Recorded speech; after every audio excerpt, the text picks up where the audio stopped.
Então vamos lá, pessoal.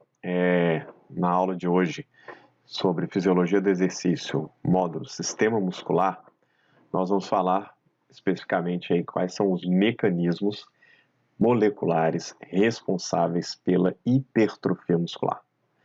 Mas antes da gente falar quais são os mecanismos moleculares responsáveis para a hipertrofia muscular, eu quero abordar um tópico antes que é importante para a gente entender, né, os mecanismos moleculares.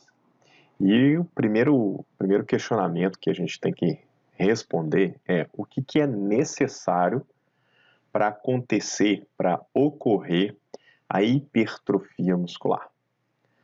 Bom, para a gente ter uma hipertrofia muscular, um aumento da área de secção transversa, um aumento da massa muscular, a gente vai ter que ter duas coisas que são importantes, que é um balanço entre síntese proteica e degradação proteica. Então, toda vez que eu falar de síntese proteica, a gente pode fazer uma analogia com construção muscular. Imagine que eu tenho um muro e se eu quero aumentar a altura desse muro, eu vou colocar tijolinhos.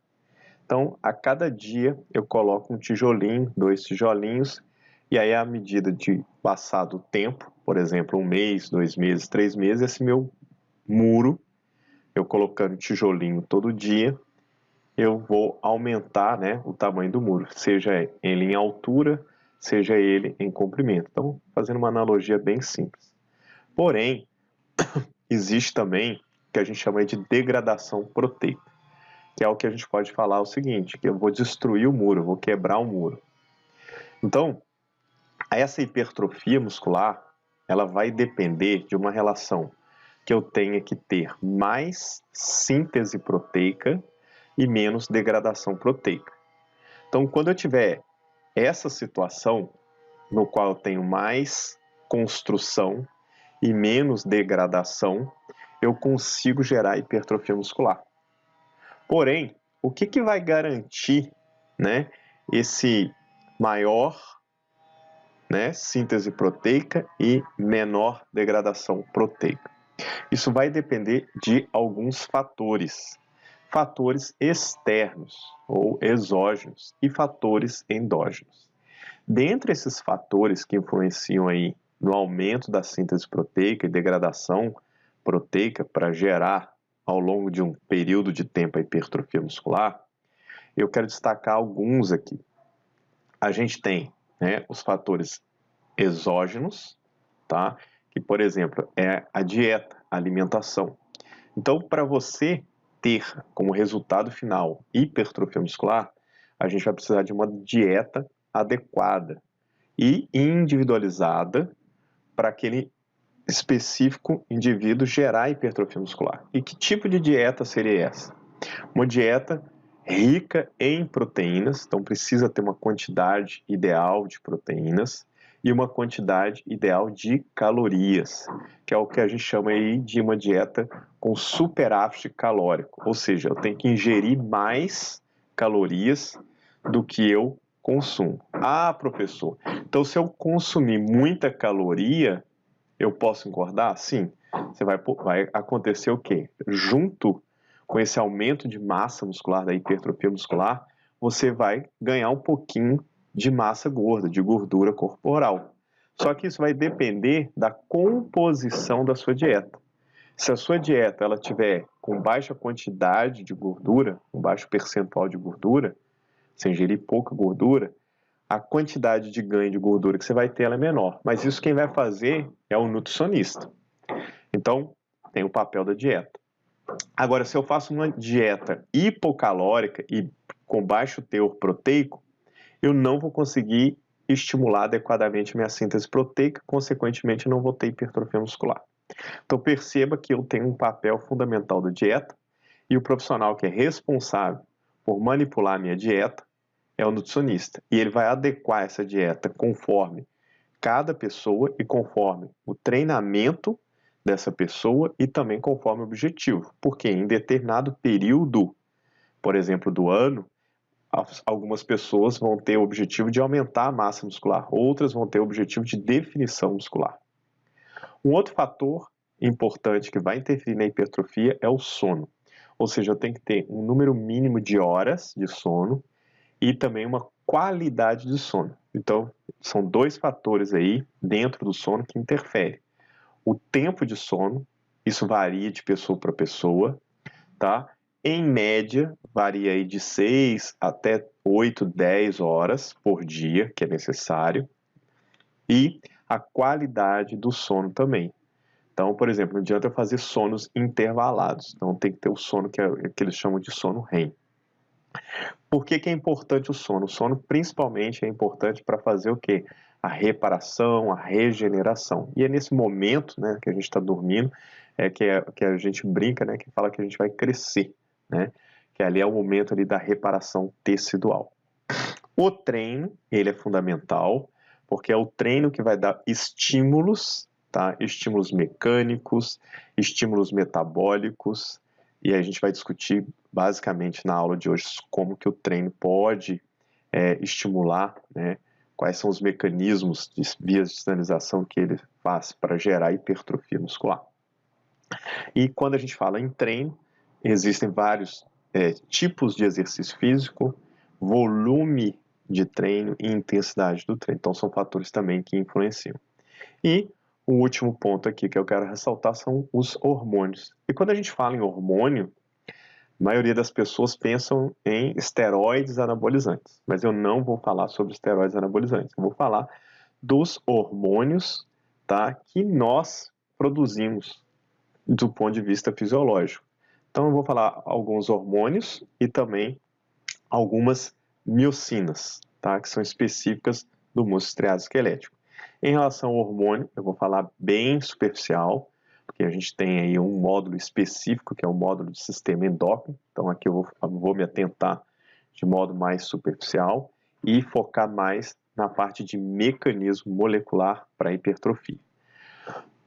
Bom, quais são essas respostas hormonais envolvidas na hipertrofia? Então, vamos começar lá com a parte hormonal. Porque a parte da dieta diz respeito ao nutricionista, ok? A parte de treino, eu vou aprofundar mais, e a parte hormonal, o que eu acabei de falar, a gente vai ver de forma mais superficial. No módulo de sistema endócrino, eu vou aprofundar especificamente nos hormônios responsáveis com a hipertrofia. Dentre os hormônios envolvidos na hipertrofia, a gente pode destacar, por exemplo, o fator de crescimento semelhante à insulina, que é o IGF-1, o hormônio do crescimento, que é o GH, a testosterona e a insulina. Dentre esses 4 hormônios que têm papel envolvido com a hipertrofia, o que eu quero destacar mais aqui é a testosterona. Hoje a gente pode bater o martelo que a testosterona é o principal hormônio envolvido na hipertrofia. Só que uma coisa é saber isso do ponto de vista fisiológico. A outra coisa é saber isso do ponto de vista do exercício. Por quê? Quando a gente faz exercício, durante o exercício, a gente libera esses hormônios. Então a gente tem uma liberação de hormônios, de menos a insulina. Tá? Então a gente tem uma liberação desses hormônios, ou seja, a taxa desses hormônios aumenta. Só que qual é o problema?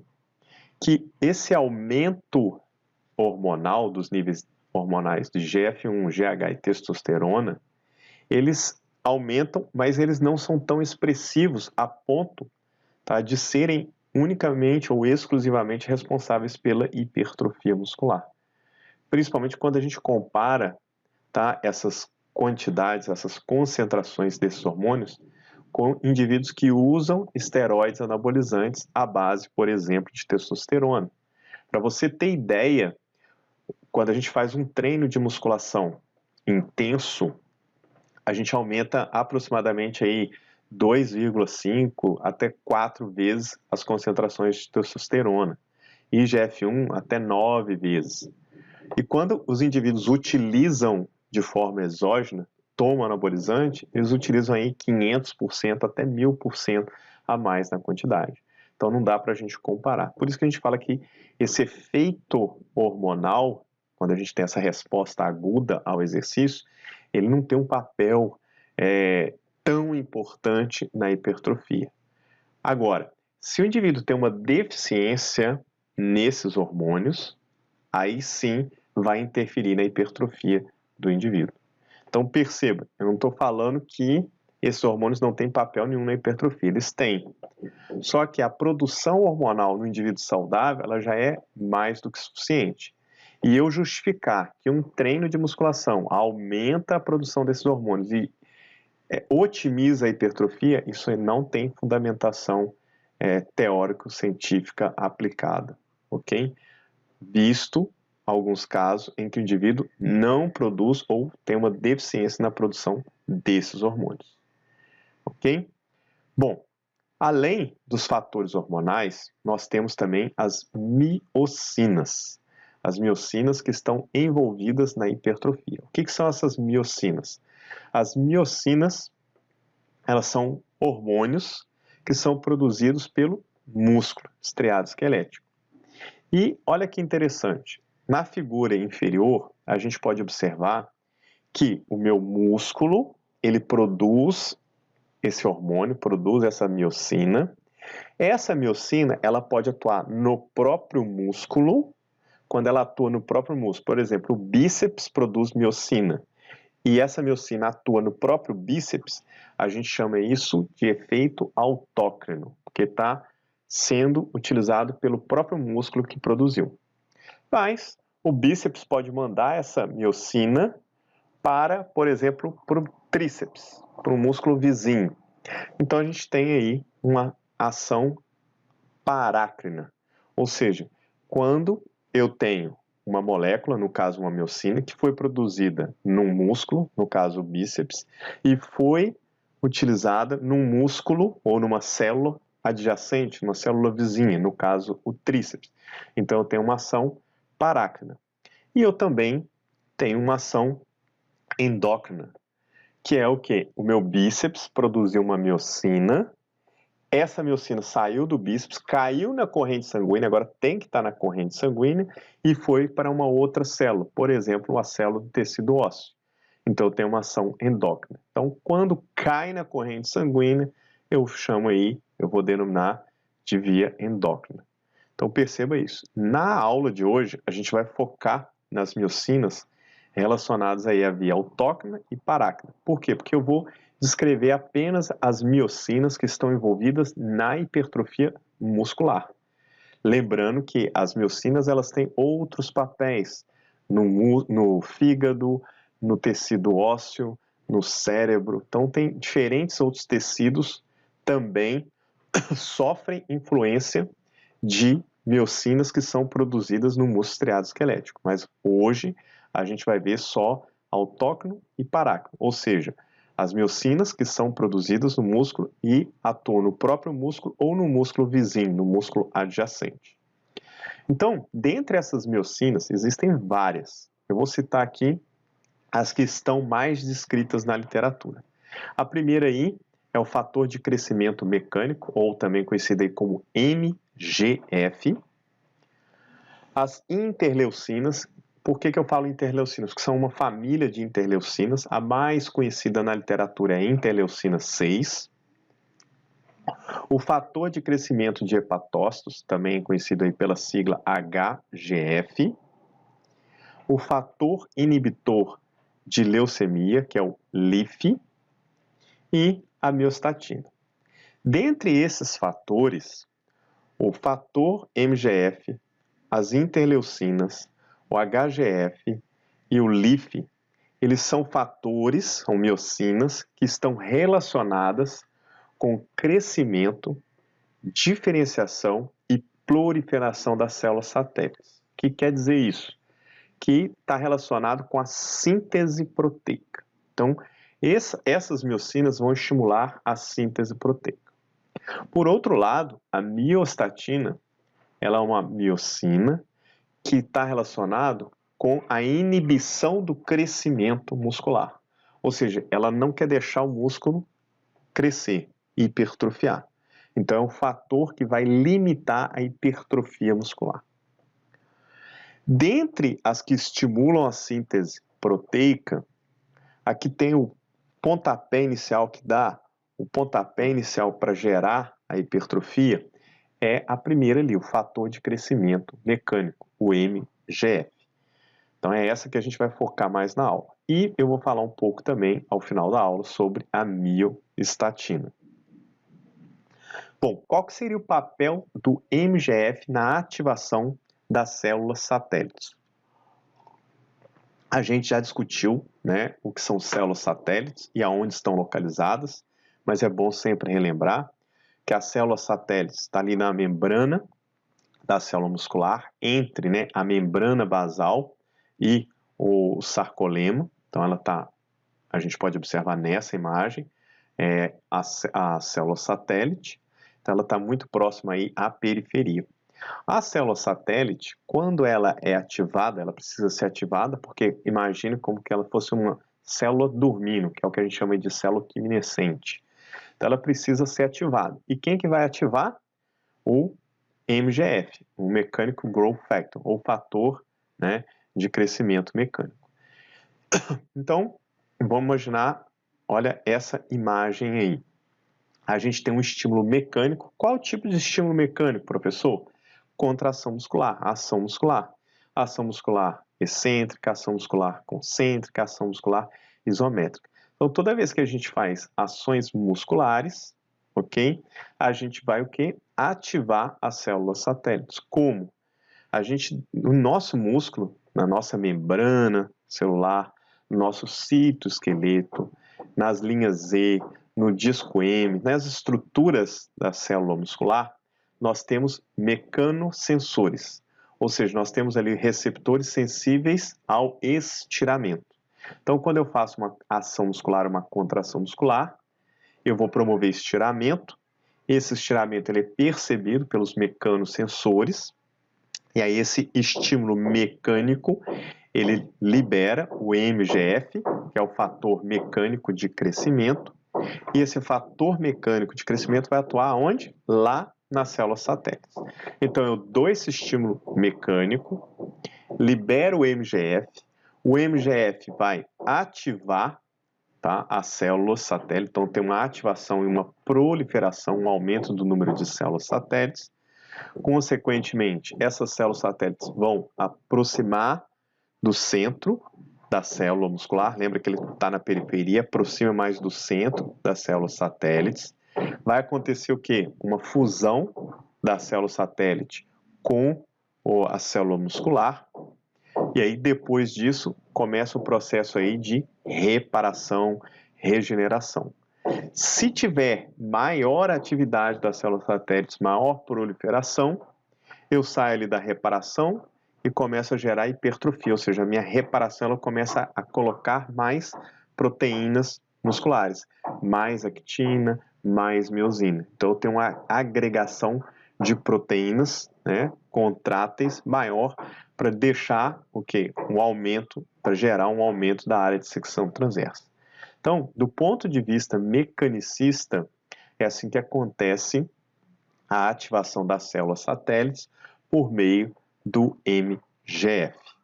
Então, agora eu vou mostrar para você uma forma mais didática, uma animação do papel da MGF na ativação das células satélites. Então, imagine essa imagem, que é o nosso sarcômero. Na parte inferior aqui, a gente tem duas células satélites, e o que vai acontecer?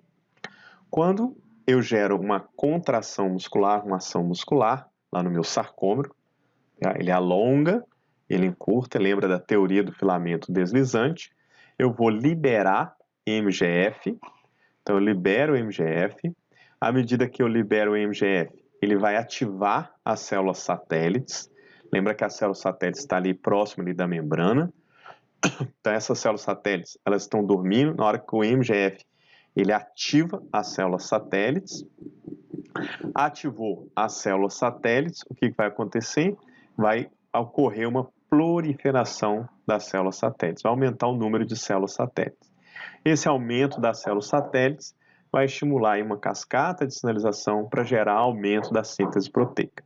Isso acontecendo várias vezes ao longo do mês, ao longo do ano, eu vou ter a hipertrofia. Mas lembra que eu preciso de todos aqueles outros fatores anteriores. Eu tenho que estar com uma dieta adequada, o sono adequado, a concentração hormonal adequada.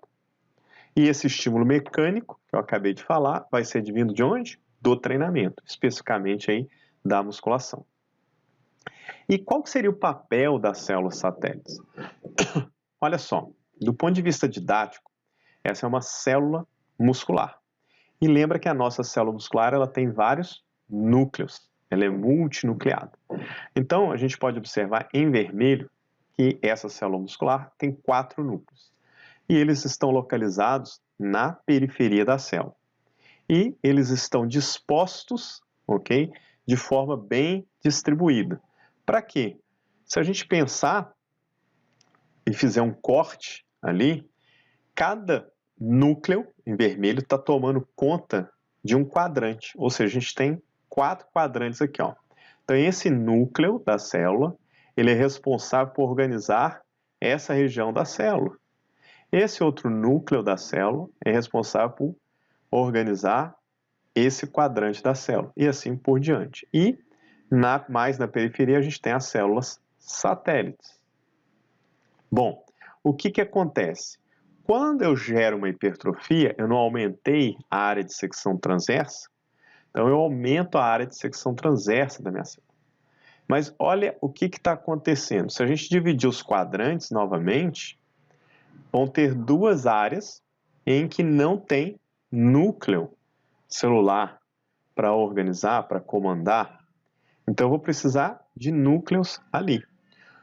Para acontecer, então, esse crescimento de forma adequada, essa hipertrofia muscular de forma adequada, o que eu vou fazer? Eu vou precisar lá do estímulo tensional, da tensão mecânica, para ativar, liberar MGF, para ativar as células satélites, vai ativar e proliferar. E o que acontece quando o MGF ativa e prolifera as células satélites? As células satélites vão migrar lá da periferia para o centro da célula, conforme a gente pode observar na imagem inferior. Ao migrar, vai acontecer um processo que a gente chama de diferenciação celular, ou seja, a minha célula satélite, ela deixa de ser célula satélite e vira um núcleo, um mionúcleo, um núcleo do músculo, da célula muscular. E aí agora, o que vai acontecer? O próximo passo é esse núcleo, que a gente observa na imagem, que está mais no centro, ele tem que ir mais para a periferia. Então depois ele vai se deslocar para a periferia.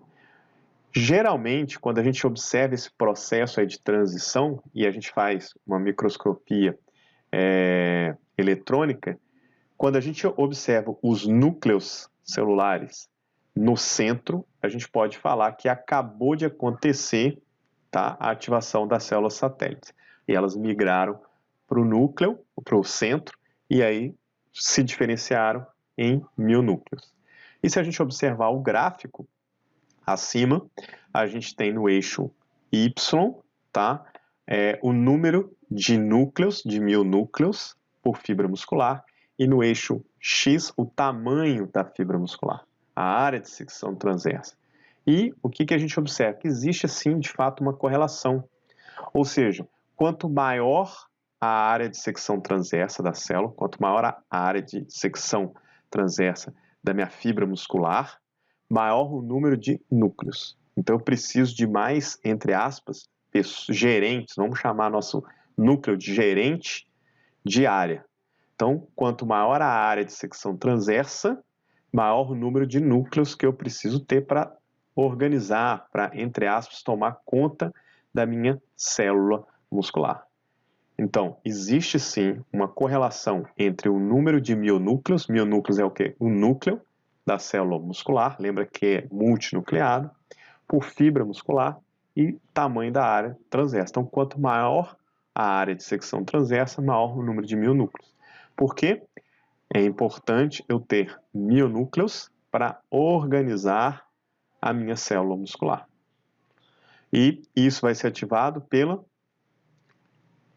ação mecânica, uma tensão, que libera MGF, que ativa e prolifera o número de células satélites. Essas células satélites migram para o centro da célula e sofre uma diferenciação, deixando de ser célula satélite e se transformando em mionúcleo.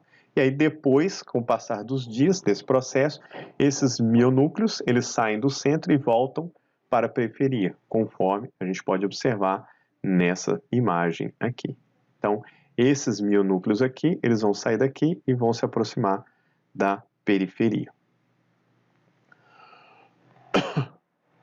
Bom, quais são esses mecanismos que são responsáveis aí pela hipertrofia muscular?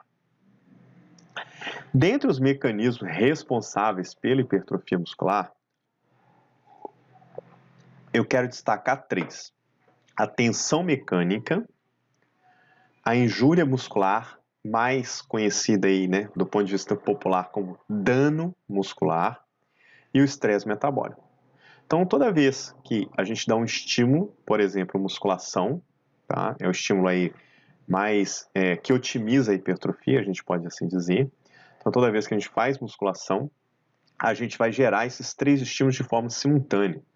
A gente vai gerar tensão mecânica, a gente vai gerar injúria muscular, a gente vai gerar estresse metabólico. E esses 3 mecanismos, de forma simultânea também, eles são responsáveis pela hipertrofia muscular, para estimular a hipertrofia muscular. Mas volto a lembrar que, além disso aqui, é importante sono adequado, alimentação adequada e fatores hormonais adequados. Então, essa seria a parte do treino, do estímulo. E como que o treino, como que esse estímulo, ele vai desencadear a hipertrofia muscular? Vamos primeiro falar o que é tensão mecânica e qual que é o papel da tensão mecânica na hipertrofia. A tensão mecânica nada mais é do que uma força que a gente exerce no nosso músculo. Então, por exemplo, quando eu faço aqui, estou opondo a resistência e gerando contração muscular, minha ação muscular. Mesmo que seja isométrica, poderia ser excêntrica e poderia ser concêntrica. Então, toda vez que eu estou dando um estímulo, mecânico, estou gerando uma força, essa força ela deve ser normalizada pela área de secção transversa do meu músculo no qual está atuando. Se a gente pensar, ela vai ser medida em newtons por metro quadrado. Agora, se a gente for colocar isso do ponto de vista prático, o que seria a tensão mecânica? É quando eu gero uma ação muscular, seja uma ação muscular concêntrica, uma ação muscular excêntrica, uma ação muscular isométrica. E a gente também não pode esquecer, que eu também falei numa aula anterior, da tensão passiva, que seria o alongamento. Quando a gente faz alongamento, a gente também gera uma tensão passiva. Então, a gente pode dividir aí em tensão ativa, quando a gente fala em tensão ativa, ações concêntricas, ações excêntricas e ações isométricas. E a tensão passiva lembra do alongamento. Bom, e como que o músculo ele vai perceber, né, esse estímulo de tensão? Como que o músculo ele percebe isso? Eu falei hoje na aula que o músculo ele tem mecanosensores. E esses mecanosensores, eles são sensíveis à intensidade. Quando eu falo intensidade, é a quilagem que a gente está colocando no nosso músculo. Então, por exemplo, eu pego um halter de 10 quilos e faço um movimento de flexão de cotovelo. Ele vai perceber um tipo de tensão. Se eu pegar 15 quilogramas, ele vai perceber, opa, está mais pesado, a tensão gerada vai ser maior. Além da intensidade, que a gente pode medir em quilograma, a gente tem o TUT. O que é o TUT? É o tempo sobre tensão. O quanto tempo eu estou em tensão. Por exemplo, se eu faço aqui, a flexão de cotovelo, eu gasto 2 segundos para subir na concêntrica e 2 segundos na excêntrica. Então, o total, o tempo sobre tensão foi de 2 com mais 2, 4 segundos. Mas eu vou fazer isso 10 vezes, eu vou fazer 10 repetições. Então, eu vou pegar 4 segundos vezes 10, deu 40 segundos. Então, o tempo sob tensão também é importante, ele vai determinar isso e o músculo consegue perceber. Então, uma coisa é eu fazer 20 segundos, tá, de flexão de cotovelo, outra coisa é eu fazer 40 segundos de flexão de cotovelo. São estímulos diferentes, mesmo que eu coloque a mesma intensidade, a mesma quilagem. mas o tempo sob tensão foi diferente. Então, os mecanosensores, eles conseguem perceber tanto a intensidade quanto o tempo sob tensão. Mas aonde, professor, que estão localizados esses mecanosensores? Eles estão localizados basicamente em toda a célula muscular, né? A gente vai encontrar os mecanosensores localizados no disco Z, na linha M, tá? Nas próprias proteínas do sarcômero, as proteínas contráteis. Então a gente vai ter esses mecanosensores espalhados na minha célula muscular. Vamos ampliar a minha célula muscular e a gente vê como que os mecanosensores percebem essa tensão mecânica e transmitem essa informação para a célula muscular para gerar hipertrofia. Então, quando eu dou um estímulo tensional, tá? uma tensão mecânica, e aí lembra, pode ser por alongamento e pode ser por uma ação muscular concêntrica, excêntrica, isométrica, eu vou o quê? Ativar o meu mecanosensor. Dentre os mecanosensores, né, o primeiro que ele vai perceber ali é o mecanosensor que está localizado logo lá na membrana, que é uma proteína específica, chamada integrina. Então, a gente tem essa proteína, integrina, que ela vai perceber, ok, a minha tensão mecânica, o meu estímulo mecânico, seja de alongamento ou de uma ação muscular. Além da integrina, a gente tem outras proteínas, por exemplo, como a calpaína, também é uma outra proteína que também percebe esse estímulo mecânico. E aí, quando essas proteínas percebem esse estímulo mecânico, elas vão ativar uma cascata de sinalização. E aí são diversas proteínas.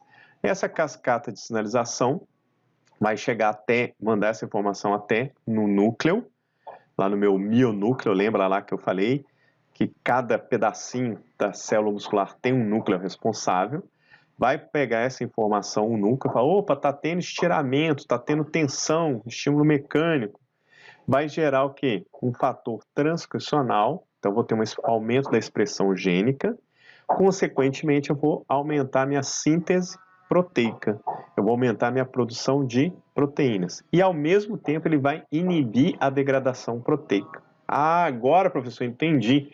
Por isso que o senhor falou daquele balanço entre aumentar a síntese e diminuir a degradação. E o exercício ele está fazendo isso. O que vai dar diferente? Se eu alongar, der um estímulo aí mecânico de alongamento, eu vou colocar mais sarcômeros em série. Se eu der estímulos aí de ação muscular concêntrica, excêntrica, isométrica, eu vou colocar mais sarcômeros em paralelo. Lembrando que dentre as ações musculares, excêntrica, isométrica e concêntrica, aqui tem o maior componente de estímulo mecânico são as ações excêntricas. Então, as ações excêntricas, elas têm esse componente de tensão mecânica maior quando comparado com as ações isométricas e as ações concêntricas. Bom, e aí depois que eu ativei os meus mecanosensores, eu quero mostrar aqui para vocês a cascata de sinalização. A cascata de sinalização envolve diversas proteínas. Essas são as proteínas que estão mais estudadas. Dentre as vias metabólicas de sinalização, as mais conhecidas é da PI3 quinase e da AKT, tá? A PI3 quinase e a AKT, elas estimulam aí a mTOR, e a mTOR, por sua vez, vai estimular a síntese proteica.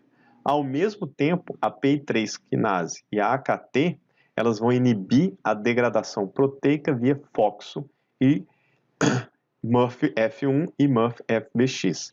Então, lembra, a tensão mecânica ela é responsável aí pelo equilíbrio, né, da síntese proteica e degradação proteica. Quando eu dou um estímulo mecânico adequado, eu vou estimular, aumentar a minha síntese proteica, estou estimulando a síntese proteica e, ao mesmo tempo, inibindo a degradação proteica.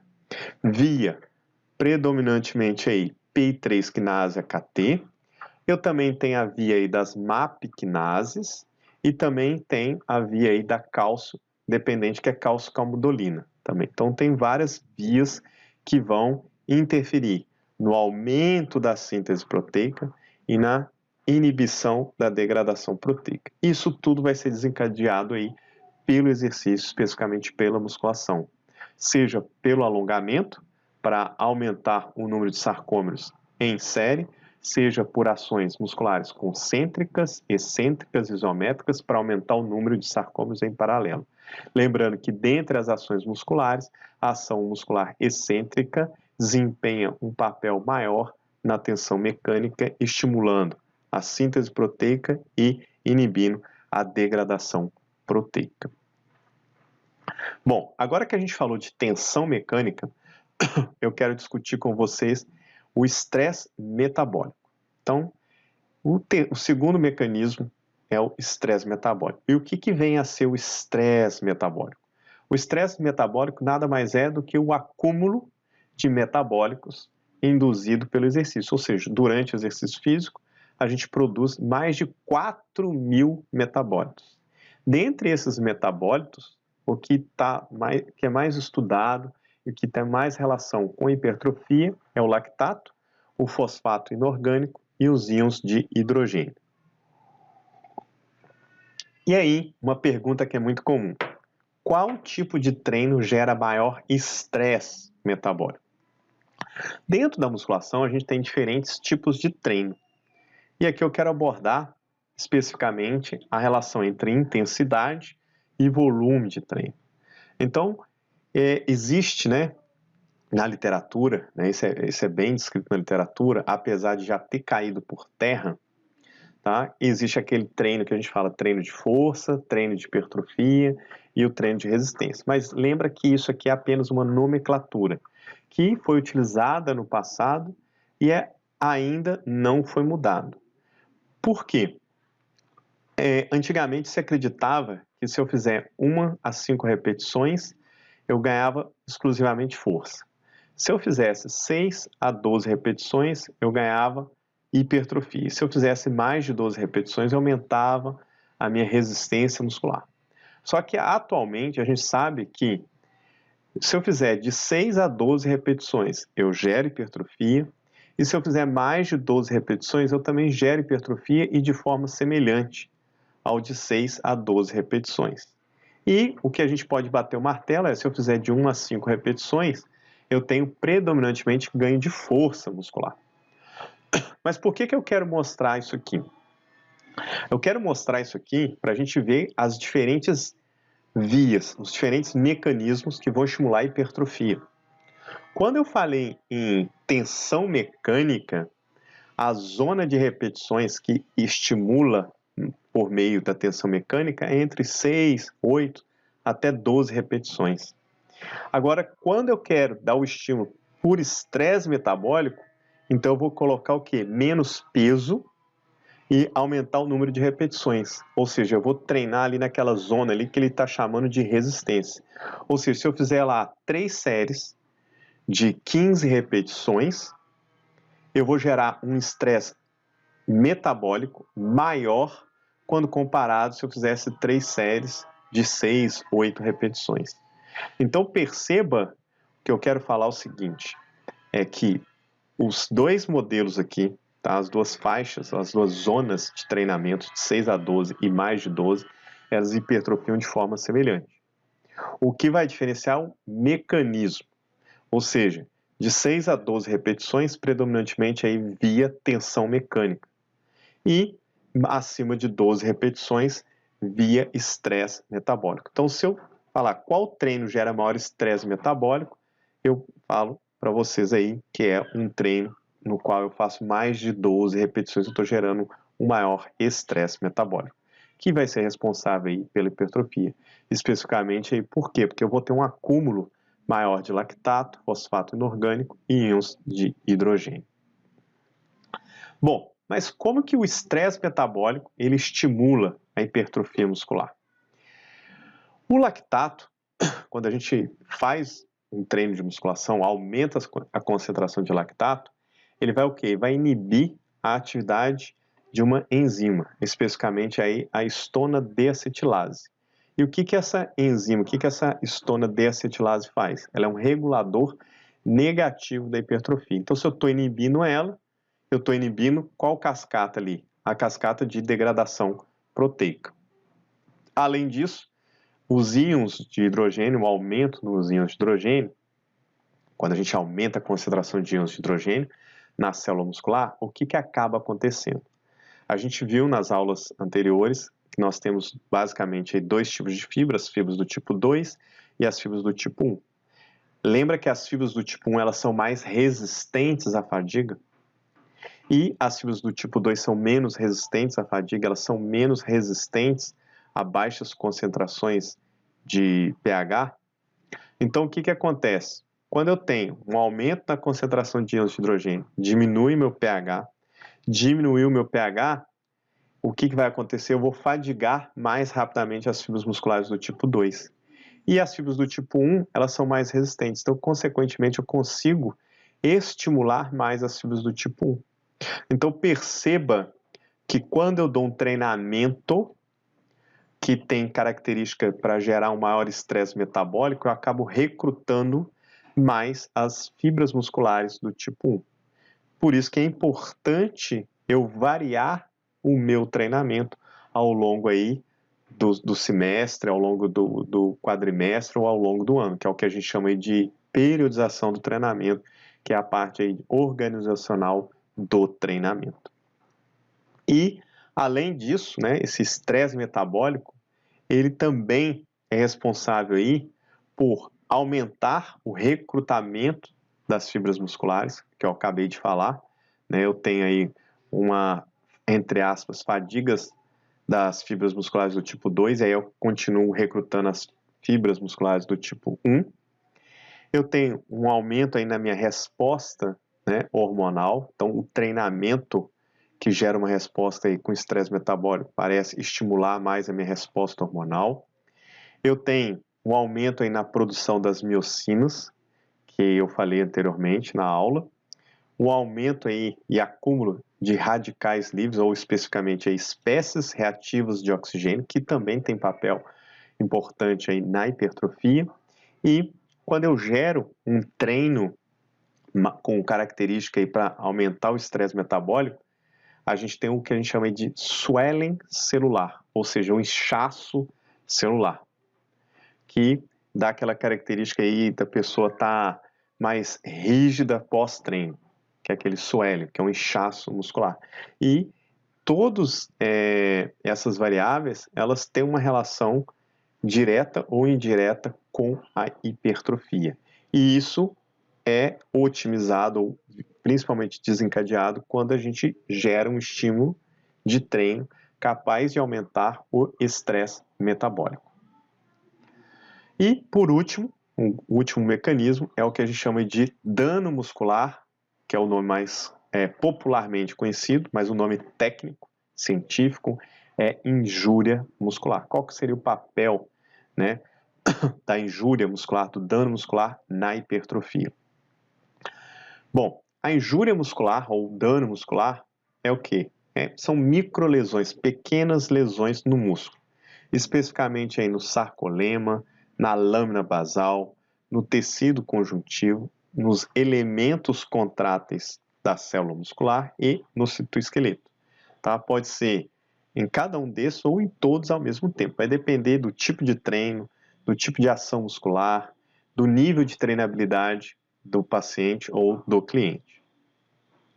E o que é essa microlesão, essa dano muscular, essa injúria muscular? Aqui na foto A, a gente tem uma microscopia eletrônica sem dano muscular.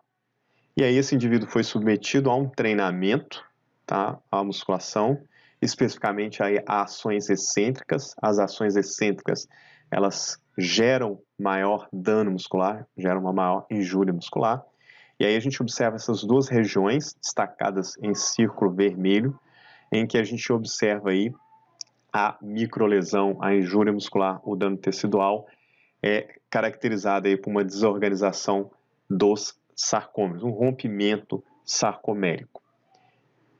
A gente pode observar em uma ilustração o que acontece? Na imagem superior a gente tem o músculo relaxado, ali em destaque o disco Z e os filamentos finos ligados às proteínas responsáveis aí para formar o disco Z, que são as proteínas em zigue-zague.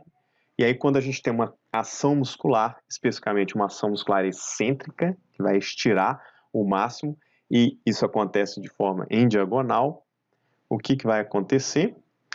A gente vai ter o rompimento, conforme a gente pode observar na imagem inferior. Então a gente tem um rompimento aí do disco Z. Esse rompimento do disco Z, ele caracteriza aí também o dano muscular. E isso é mais evidente, né, esse rompimento do disco Z nas ações excêntricas. Mas lembrando que nas ações concêntricas acontece e na isométrica também acontece. Então, quais são esses fatores que vão influenciar, né, no dano muscular? Dentre eles, o tipo de ação muscular, lembrando que a ação muscular excêntrica ela é responsável por gerar maior dano muscular, maior injúria muscular. Intensidade do treino, treinos mais intensos, com mais peso, com mais quilagem, eles geram mais dano muscular. E treinos mais volumosos, fazer um número de séries por grupo muscular maior, também gera um maior dano muscular. Bom, e essa injúria muscular, esse dano muscular, o que vai acontecer? Qual que seria o mecanismo para gerar hipertrofia muscular?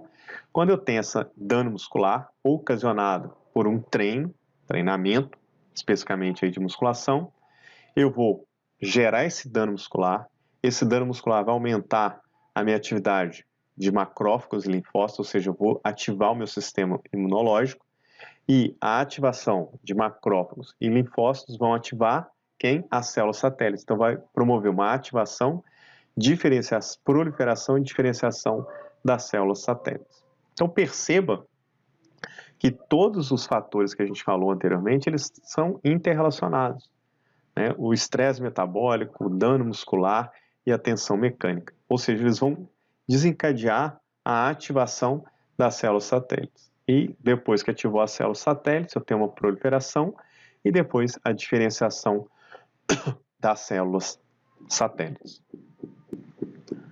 Basicamente, de forma esquemática, como é que acontece esse dano muscular, esse dano tecidual, a injúria muscular?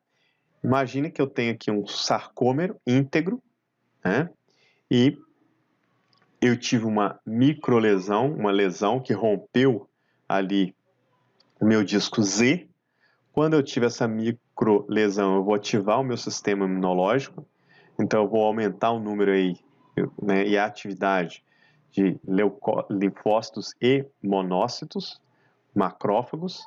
Consequentemente, esses linfócitos, macrófagos e monócitos vão ativar as células satélites localizadas na periferia e na hora que eu ativar e aumentar a proliferação das células satélites, ela vai começar a trabalhar no processo de reparação, conforme eu mostrei anteriormente. Mas, professor, como que eu sei, né, que teve dano muscular? Quais são os marcadores de dano muscular? Quando a gente fala em marcadores, a gente pode ter marcadores que a gente vai utilizar em pesquisa científica, então a gente vai precisar de marcadores mais diretos, tá? Que são medidos em laboratório. Dentre eles, a gente destaca aí a biópsia muscular, que eu mostrei para você, a microscopia eletrônica. Aí eu posso medir a atividade de uma enzima, que é a citrato quinase, e também eu posso medir a concentração de mioglobina plasmática. Então, são marcadores mais diretos em que houve dano muscular ou que houve injúria muscular. Agora, para quem trabalha na clínica, quem trabalha na academia, que marcadores eu posso utilizar? Esse é o melhor marcador que eu considero, que é a diminuição da produção de força. E como que eu posso fazer isso? Vamos imaginar, tá, que o meu cliente ele vai fazer, por exemplo, esse exercício que ele está fazendo ali à esquerda, o supino reto inclinado com halter, tá? Esse daqui. Então, meu cliente ele faz esse exercício e ele está acostumado a fazer, por exemplo, com 20 kg, 2 halteres de 20 kg, ele faz 10 repetições. Ele já está acostumado a fazer isso. E aí, quando ele chegou para treinar, eu faço sempre uma anamnese, pergunto como é que foi a noite dele, para ver se teve uma alteração drástica do dia a dia. Vamos imaginar que não teve. E eu coloco lá a mesma quilagem, o mesmo peso, os 20 quilos, e peço ele para fazer o número de repetições que seria programado, 10 repetições. E na hora que ele vai executar, ele consegue fazer só 6 repetições. Então, o que eu já observo? Se ele manteve as mesmas condições, né, não teve nenhum problema de sono, não ingeriu nenhuma bebida alcoólica, alimentou de forma adequada, e ele não realizou aquele número de repetições pré-determinado que ele já fazia e com o mesmo peso, alguma coisa está errada. E aí eu excluindo todas as variáveis que eu falei anteriormente, eu percebi que a capacidade de produção de força dele reduziu. E isso foi devido a quê? Um dano muscular que foi originado do treino anterior dele. Vamos imaginar que ele treinou, fez esse mesmo treino, esse mesmo exercício há 2 dias atrás. Então essas 48 horas não foi suficiente para ele recuperar, regenerar o músculo.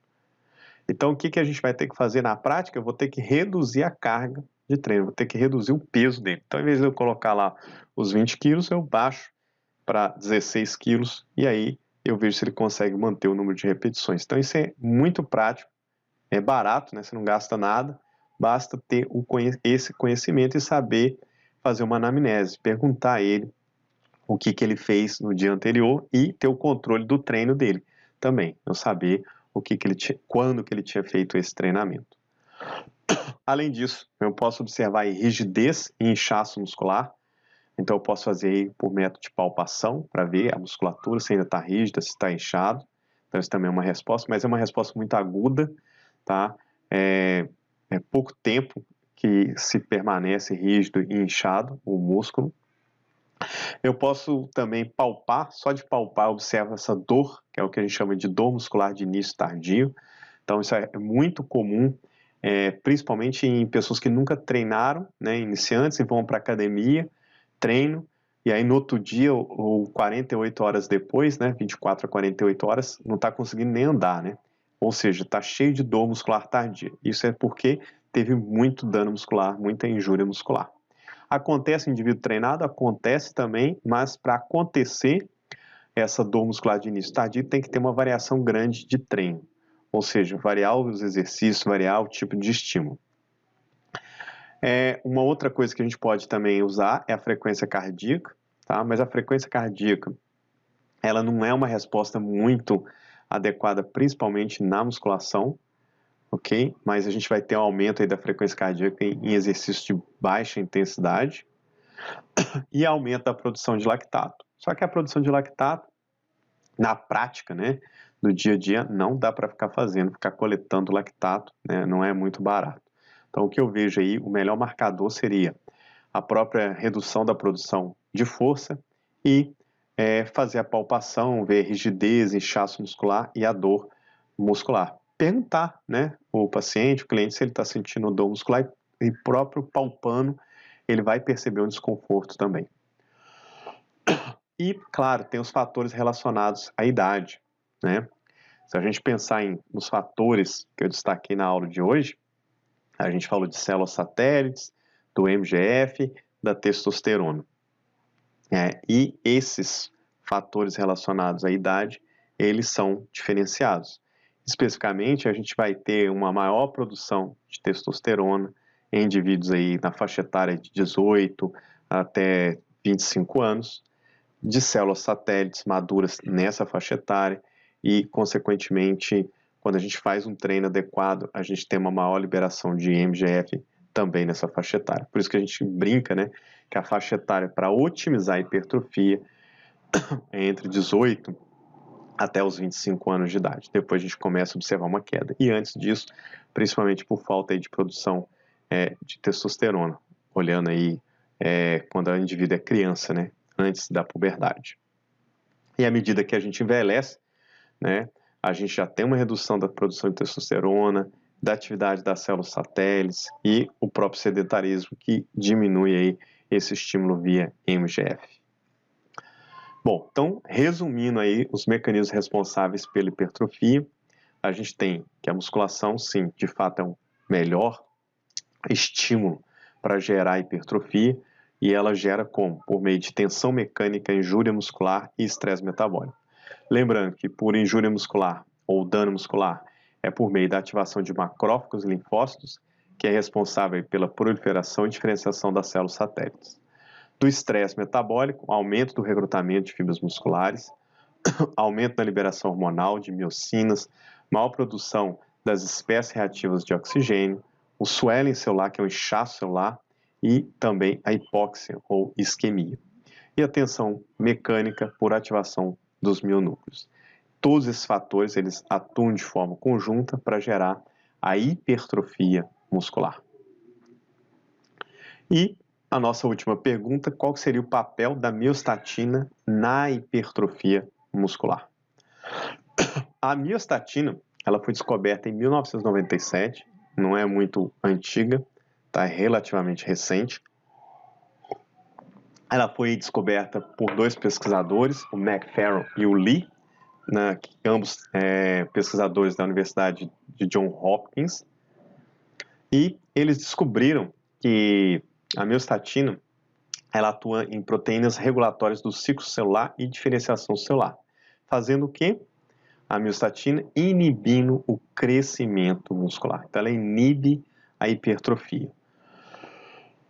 E teve várias pesquisas em animais. Hoje a gente tem muita pesquisa da miostatina em modelo animal, desde o modelo animal de pequeno porte, quando começou, que foi em camundongo e rato, e hoje a gente já tem aí pesquisa já ativa em animais de grande porte, por exemplo, como boi, né? A gente tem um boi hoje que é modificado geneticamente, que é o boi blue, que ele é extremamente hipertrofiado, conforme a imagem que você pode visualizar, e o que é mais interessante, tá?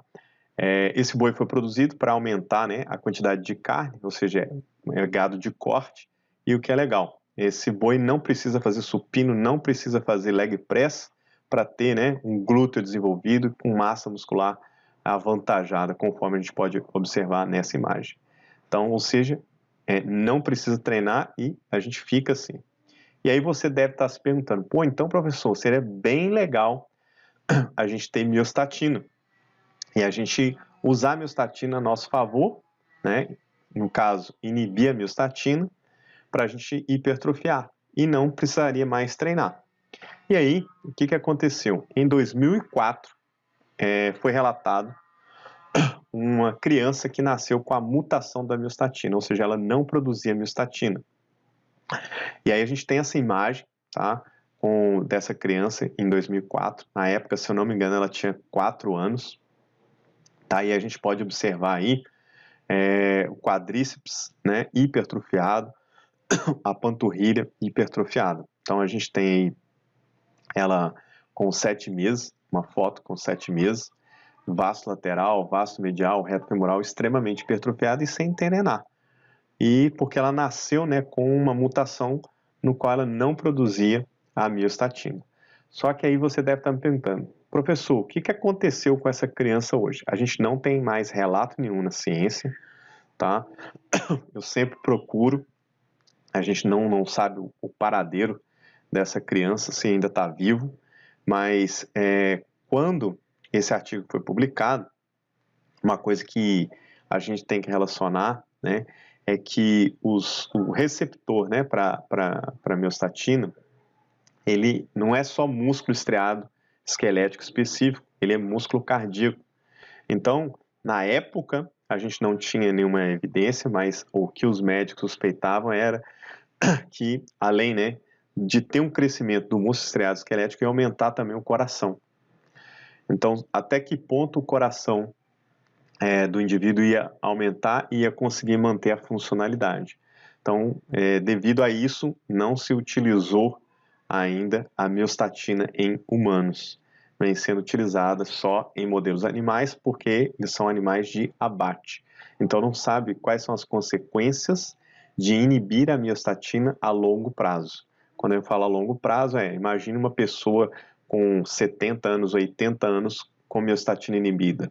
Será que o coração dela realmente vai estar funcional, a gente não sabe essa resposta. Por isso que a gente não tem nada na literatura.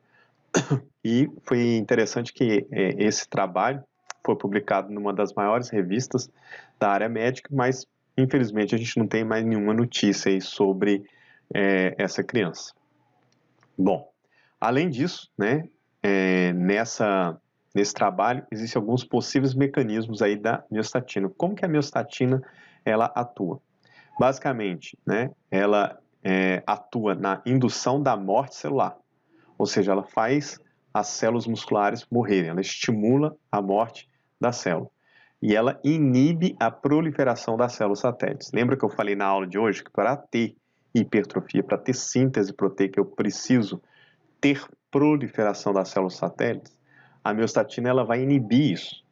Então, qual que é a estratégia? É inibir a miostatina. Se eu inibo a miostatina, eu vou inibir a morte celular e vou aumentar a proliferação, porque eu não vou ter aquele estímulo de inibição da proliferação, vou gerar um efeito contrário. E a miostatina também tem uma ação direta aí no próprio metabolismo proteico.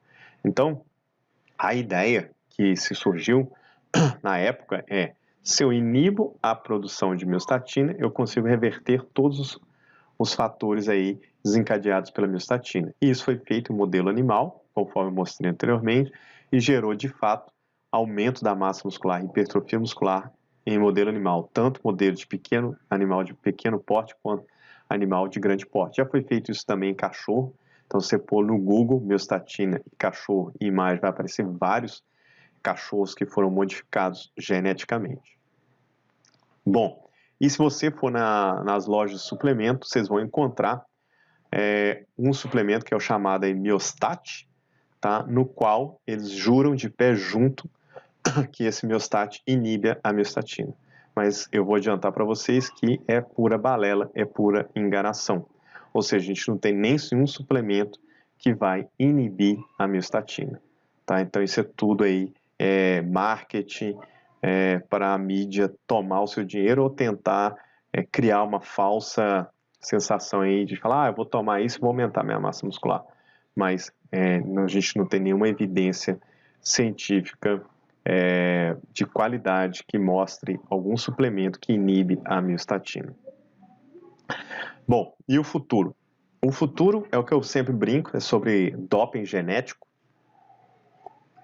O doping genético, algumas entidades já afirmam que já existem, a gente não tem ainda, né, nenhuma comprovação científica de falar de doping genético em modelo humano, em humanos, porém, até então era muito complicado porque fazer doping, né, genético era muito difícil do ponto de vista molecular, né, principalmente em modelo humano, né, que é um animal de grande porte.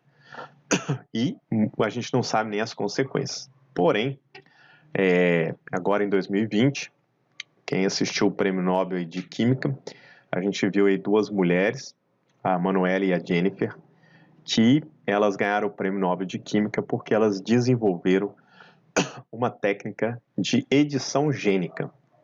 E essa técnica de edição gênica, qual que é a grande vantagem? Que é fácil de fazer, eu não preciso de um laboratório altamente tecnológico. Então, por exemplo, no laboratório que eu fiz doutorado, a gente fazia essa técnica e é muito barato fazer essa técnica. Então, eu não preciso de um profissional extremamente especializado e também não preciso de uma fortuna de dinheiro. Então, isso abriu as portas. Por quê? Porque a técnica que elas desenvolveram, a gente consegue editar genes específicos para ou superexpressar, aumentar, né, entre aspas, a produção daquele gene, ou diminuir, inibir a produção de determinado gene. Vamos dar um exemplo. Eu posso inibir genes que estão relacionados com câncer. Então, o risco daquele indivíduo ter câncer vai ser muito menor, ou zero. Eu posso inibir genes que estão relacionados à obesidade. Então, a chance daquele indivíduo ser obeso no futuro também é baixa. Eu posso superestimar genes que estão relacionados ao aumento da massa muscular. Então, a chance desse indivíduo ter maior massa muscular comparado com o resto da população também pode acontecer. Só que isso tem vantagens e desvantagens. E isso começa a despertar pontos éticos. Por quê? Quando a gente fala em comitê de ética, a gente tem o comitê de ética que vai avaliar até que ponto seria ético mexer com isso. E aí, muitos de vocês devem estar falando, professor, seria interessante utilizar essa técnica de edição de gene, edição genética, para diminuir o risco das pessoas ficarem doentes. Pô, legal. Mas o problema é que existe o outro lado da moeda. Do mesmo jeito que algumas pessoas pensam em utilizar a edição genética para o bem, né, para diminuir o número de doenças, outras pessoas pensam, né, para, por exemplo, deixar a pessoa mais bonita, né? Se a gente pensar num padrão de beleza, se existir, né, o padrão de beleza, eu posso fazer, vamos imaginar que as pessoas gostam de olhos verdes, né? Então eu posso falar assim, não, eu quero que meu filho nasça com olho verde, cabelos loiros, com baixo percentual de gordura, um aumento de massa muscular. Posso fazer isso, tá? Isso hoje é totalmente possível, tá? E como eu falei em comitê de ética, o grande problema é que cada país tem o seu comitê de ética. Então, coisas que o comitê de ética não aceita aqui no Brasil pode ser aceito nos Estados Unidos, pode ser aceito na China. E isso teve um grande problema, porque quando surgiu essa técnica, né, vários países hoje, né, dominam essa técnica, a China foi o único país que não foi contra usar essa técnica em seres humanos. Todos os outros países, eles não concordaram em usar essa técnica de edição gênica em humanos. Mas a China, né, que tem a lei dela, o comitê de ética dela, falou, não, a gente vai usar e acabou. E eles lançaram um projeto de super bebês, que são, eles vão focar em genes que formam pessoas mais inteligentes. Isso foi um noticiário que saiu, a gente não tem, porque tem pouco tempo, isso é relativamente novo, então acredito que a gente possa ver, né, um resultado mais prático daqui 20, 30 anos de uma superpopulação de chineses muito mais inteligentes quando comparado com o resto do mundo. E provavelmente isso vai ser um problema. Porque quando a gente fala do ponto de vista ético, se isso começar a acontecer no mundo inteiro, a gente vai começar a observar um desequilíbrio, tá, maior ainda da população. Porque até então, o desequilíbrio que existe nas pessoas é do ponto de vista financeiro. Né? Eu posso ter uma pessoa que é muito pobre, mas ela é uma pessoa que é inteligente, que estuda, que é esforçada, e ela tem chance de se destacar profissionalmente. Mas quando o jogo mudar, né, imagina que o cara é multimilionário, ele consegue mudar o gene dele todo para favorecer ele e a família dele. Ou seja, não vai ter mais como chegar a um equilíbrio no futuro. Então esse é um problema genético.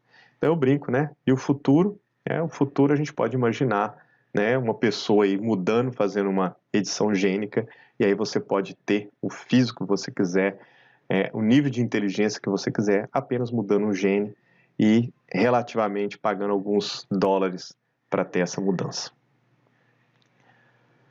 Então, por hoje é só. Muito obrigado e até a próxima.